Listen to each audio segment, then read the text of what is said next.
Hey guys, I'm back with another card created with our holiday confetti set and our holiday word dies. I'm starting off with an A2 size watercolor panel.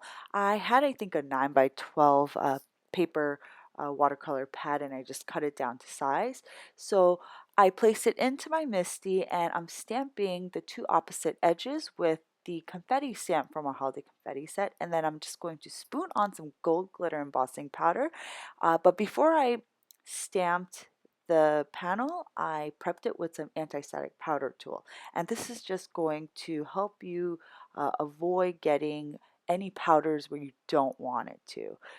After I melted all that embossing powder with my heat tool, I'm just going to take the Alizarin Crimson Color Burst and I'm just going to spritz some on the corners of my panel and then spritz some water, and then I'm going to take a water brush and just move some of that color so that it can coat the edges of my panel. I've kind of been obsessed with color bursts lately. I don't know if you've noticed. If you subscribe to our channel, you will have noticed. But they were trendy for a little bit and then all of a sudden they weren't, but I still really like using them because the colors are so vibrant.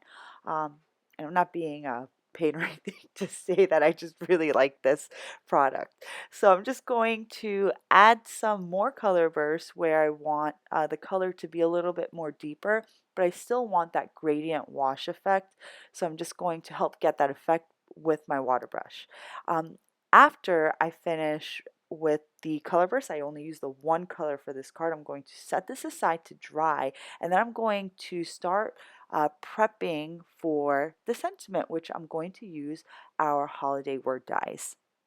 I used the Merry and Bright sentiment from this die set, and I die cut each word about 5 to 6 times using some coral or reddish colored cardstock, and I also created some glitter cardstock using our glossy fine gold adhesive paper. So the way I created my glitter cardstock was I took the glossy fine gold adhesive paper and I adhered it onto some white cardstock, but you can use whatever cardstock you have on hand. And then I die cut the words onto that glitter cardstock that I created.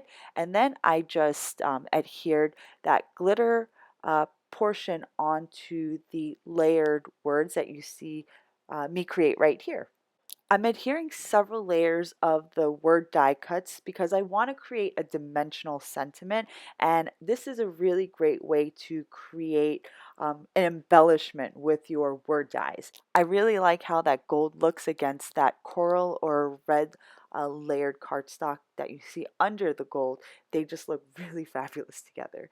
So after I finish creating my die cut embellishments, I'm going to adhere down the sentiment onto the middle of my panel. Now this card was a little bit labor intensive because you had to die cut all of the words and then adhere all of those layers together, but in the end it's all worth it because the colors came really nicely together and I really like the artsy look to this card.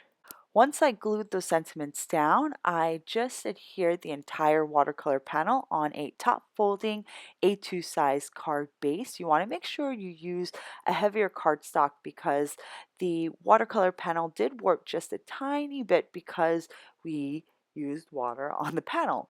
Then I just added some matte gold sequins to finish off the card. And that is all for today. I hope you guys enjoyed today's video. There is a lot of dimension and depth going on in this card because of those layered die cuts that we did for the holiday word dies.